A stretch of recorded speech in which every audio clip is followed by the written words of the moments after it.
Hello and welcome to Colin Bradley Art Cast. I'm Stephen Bradley. And I'm Colin Bradley.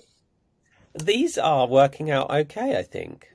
Well, it seems that went very popular, and I think the YouTube people were very pleased with it, and obviously the Facebook people and whoever's seen it. It seems to have gone down quite well. Did you watch it? I did, yes. I only watched it once. I don't like watching things back like that. I put up with the videos when I have to do them because I have to see them, and my introductions and outros aren't very long, so I can get over them. But I don't like a prolonged one, so I do watch it. I probably prefer to listen to it. Actually, I did listen to it as well as watch it, um, Right. but I was just curious about the visual side of that. So probably next time I won't see it. I'll listen to it. Well, did you stick around for the end, for the outtakes? I did. Mum liked Well, they them actually. She thought they was were that. very hilarious. In fact, I think people have commented, haven't they, saying how they enjoyed them. We haven't done it this Well, week, unless you've recorded our pre-recording chat. I did a little bit. Yeah, I did. Yeah. Yeah. So they will be making some of the outtakes. Yeah, for sure. Um, but yes, yeah, I was pretty pleased with it. So we're trying it out again. A lot of people have commented and said it's so pleased. They're so pleased to have us back, and it's really good to be back on the podcast. We're going to try and do these as regularly as possible. So obviously it's been a week, and we're trying to do another one, which is good. But we'll just see how it goes. We'll keep doing them as frequently as we possibly can, um, and go from there. So, how have you been in the last 5 days? All right. I've done another picture in that 5 days. So I can't remember whether I'd started. I don't think I'd started it. No, I didn't. I only started it yesterday, which would be Monday morning. I set it up on Sunday and said it started yesterday morning. But no, come on. I've got no. Hang on a minute. The old memory's going here. The one that we want to talk about, I did last week, but I started another one. Oh, really? Well, you only sent that to me yesterday or the other day. When did you send it to me? Uh, well, you haven't Two seen. days ago, you sent it to me. Yes, that's right. I did. Yes, and that's when I finished it. But I started another one, or set up another one immediately, and that would have been on Sunday. I think it was Sunday, but I started it yesterday, just sort of preliminary. It takes a long while to get going, you know. You've got to sort the pencils out and get all the line drawings sorted out, and there's quite a lot of work involved pre actual work. Then you've got Hmm. to set the cameras and so on. So, but I did this morning. I actually did make a start on it, but as you know, we're right in the middle of alterations here and changing our ground floor into a really lovely entertainment area and reception area for you and Mims and Elowen and other members of the family that are interested in coming and staying with us. So we're in the throes of that at the moment, sort of preliminary stages, but there's a lot of work involved in that. So I've been doing that today, mainly getting it all organised. So you're going to be working in between builders and building noises and all sorts. We'll hear that in the background of your recordings then, shall we? Well, you probably won't know. The reason is that everything is on our ground floor, and we've got a floor between us because we're on 3 floors, and I'm recording in on the top floor behind closed doors, and we've got an old Lake Victorian establishment, and they built them in those days, so you don't get the sound like you would do in a modern house.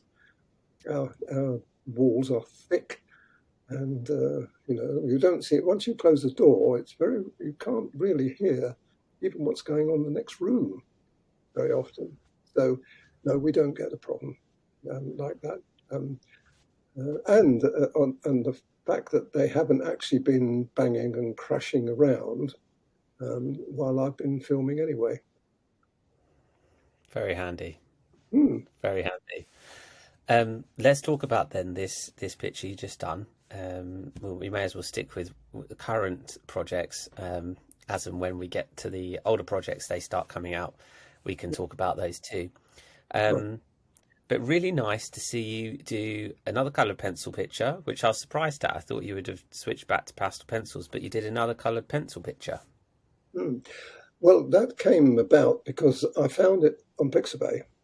And very often when I'm looking for pictures, I kind of just look casually at them because I'm looking at animals, landscapes, still life, anything that really takes my fancy. And I go through them, and hundreds of these pictures I go through, and I quite enjoy doing it. But then suddenly one goes, hey, ding, that would be good. Not so much as a large picture, but as a miniature. I saw it as a miniature picture, a little cat. And I thought, oh, this looks just right. So I decided to do it as a miniature, and I'd also decided to do it in coloured pencils.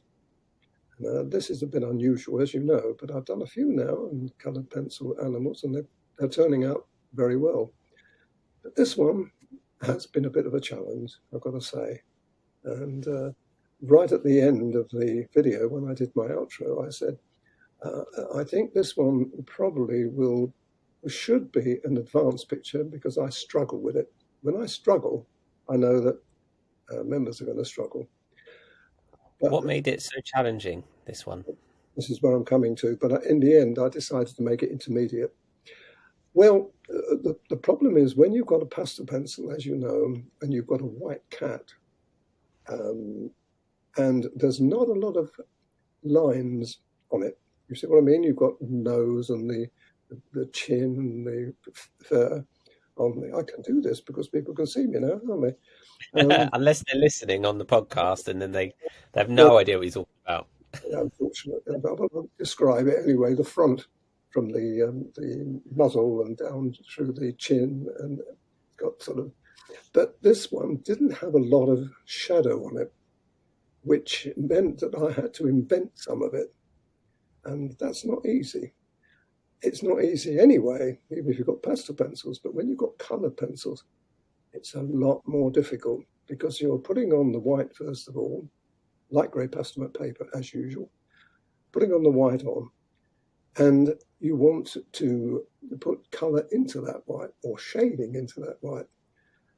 And I found that wasn't as easy as I thought it was going to be. It would have been a piece of cake if it had been pastel. I could have used a colour shaper, and you know that. And I could put more pastel on and so on. It's not going to work quite the same way with coloured pencils because once you emulsify the white, you're skating around on a sort of a liquid surface. And when you put the greys on, which I did, that adds to it. So I did for a few minutes, I was literally skating around it. I think, how am I going to get this done? Because I don't let on to the video audience. I turn the camera off and then get frustrated. But in the end, it worked out very well, as you saw. So I think sometimes when you get things like this, it's a challenge. And if you're videoing it too, and your arms you up the back to produce a result, the adrenaline starts to work. And actually, I think that helps. Because I think if I hadn't been in that situation, I might have scrapped it. I think, oh, this is not going to work. So, but when I'd done the filming and I'd done the eyes and I was very pleased with what I'd done up to that point, I don't know, I can't scrap it. So I had to persevere, and that perseverance paid off. It's kind of like a gentle pressure that you just have Mm. just to get it right because you don't want to waste all of that recording and all of that work that you've done. Absolutely. And the other thing is that because I'm doing it for the online class, I like to put that challenge out to other people as well. They're all going to find the same thing. But And when they see me actually achieve it, they know that it's possible to do it. So the chances are they'll persevere until they do. And they've got to remember that what I'm doing, I have to get it absolutely right. It can't be if, buts, and maybe. Oh, well, that'll do. I can't have any of that. It's got to be as good as it's possible to get. So that's, I think, what makes it interesting. Absolutely. I really love seeing your backgrounds on these animals on coloured pencils because they're almost like oil in terms of their like impressionistic, but the texture you just wouldn't. You could have told me that's pastel or something, and I would have gone or pan pastel. It doesn't look like coloured pencil as a background.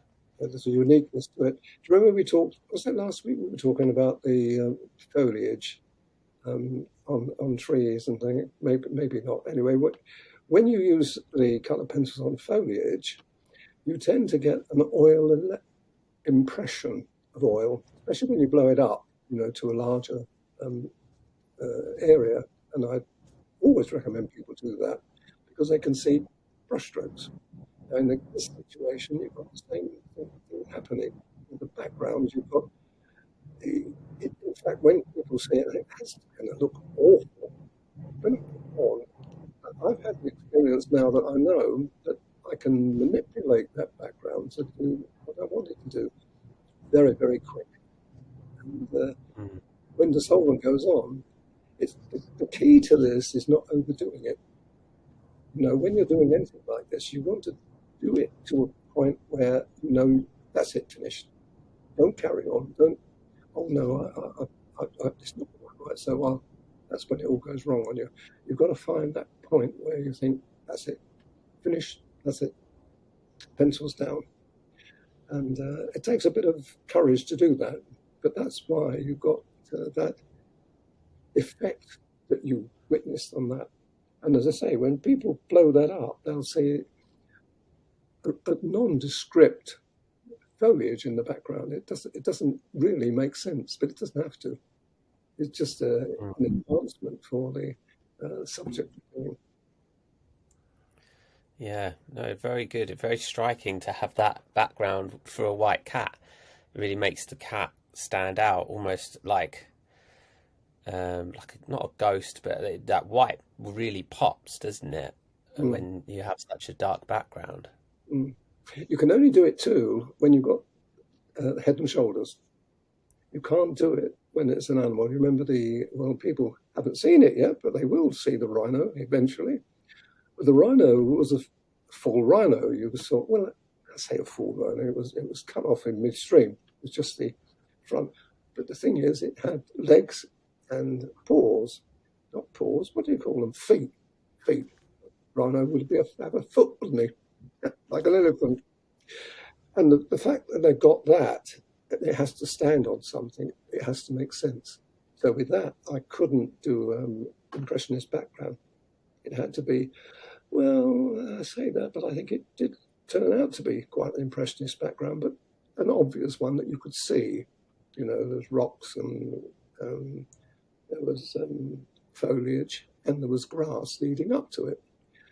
So you've got to be careful how you present your picture. If you've got something that either a full picture with feet in, or in this case, only the 2 front feet were there, you've still got to make it look as though it's a natural situation.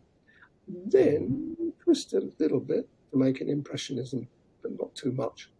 But the head and shoulders, you can do what you like. Really interesting. Yeah. People will see that rhino eventually as we work through the projects that you've done over the last 6 months. The ones that we talked about last week, the elephant's eye and the waterfall in landscape, are 2 miniature style pictures. Those it's Tuesday today, and I'm just uploading them to the site. So by the time Friday comes around, probably when this podcast gets aired, the pictures will be live on the site, so people can check out those ones, and maybe we'll talk about those next week. What are you working on at the moment then? What have you started? Do you want to tell us all? Yes, I am. I'm working on, all right, ready for this? An Australian Shepherd. Oh, okay. I haven't heard of one either, but it's an Australian Shepherd and very, very attractive. And what's more, it's like a young dog. It was termed a puppy, but I don't think it was quite a puppy. Somewhere between a puppy and a full-grown animal. You know what I mean? A young dog. But it's very, very attractive. And now I'm hoping I can pull this off now because I don't, I will look silly. Is it pastel pencils? Yes, pastel pencils and larger as well. So this isn't a miniature. It couldn't be a miniature. There's too much detail in it, and it would have been a shame to spoil that detail by making it small, because you have to, use a little bit of artistic license. But this is very, very attractive, and it's a lovely pose. Both of them probably. I think, yeah, it's poised very well. But it's just head and shoulder. That's all it is, and a beautiful background as well. So I'm looking forward to doing it. Once again, it's the one that stood out. I was going through the Pixabay and all the, spending. Sometimes I can spend an hour just going through them, and suddenly it popped out, and I thought, hey, what's that? It was only a small picture. Oh, that looks interesting. And when I blew it up, and you can click on it, and it blows it up into a full HD image, it really did look good. And then I saw, because they put at the top, Australian Shepherd. That's different, I thought. Now, I don't know, and I did say in the introduction, I'm not sure whether they are just confined to Australia. They may be imported. I don't know. There might be plenty around. I don't know. But it doesn't matter. It's an image that is very attractive, and I'm sure that people, once again, they can pick things out from that. They can put onto their own pictures, which I know that they do. Absolutely, and I'm sure if anyone knows more about this, they can let us know in the comments if they're watching on YouTube, or drop us an email. Be always interested to hear from our audience that are more knowledgeable about dogs than we are. It's always nice to. A lot of Australian members, I know we've got some people out there that can certainly put us straight on it. Absolutely. Well, I look forward to seeing that next week or before next week, as and when you finish it. And we'll chat more about that then and how you've got on. As I said, in the meantime, if you want to access the 2 miniature classes or miniature style pictures, the smaller style pictures, they are up on the website. And you can, of course, get access to all 500 plus classes on our website with a membership. Or if you'd prefer, you can just enroll in a single class. That option is available. Okay, lovely. Well, I think this has been another success. I will probably leave it there. And if these continue to work, then I think I mentioned it last week, we can share a link where people can tune in live, so we can let people know ahead of time when we're recording, and they can tune in and see all of the outtakes live. That's what I'd like to do. It couldn't be very long, but I'd like to do perhaps something quick, like I used to in the old days for the demonstrations I used to do around the country. Something that would be nice to do that. But, yeah, absolutely. Carefully about it, because it will take a little while, but I can do something quite quick. I'm sure we can work something out. Definitely. Fantastic. Okay, excellent. Well, we'll leave it there for this week. Thanks everyone for listening or watching. I'm Stephen Bradley. And I'm Colin Bradley. Enjoy your week. I'm pretty sure that was not timed. Did you say you've got 2 of those lights? I've got 2, yeah. Do you think I ought to turn one off? Put one on the other side. Oh. Let's have a go. One on the other side. No, it's not making an appreciable difference, but it doesn't make a I don't know whether I needed to here. Perhaps let's see if I can move it around somehow. Because I can see you, and we're not sort of. We don't feel as though we're miles away. Does that give us any? No, not really. Hold it there. Hello. Well, let's give it a go and see how we get on, shall we? Yes.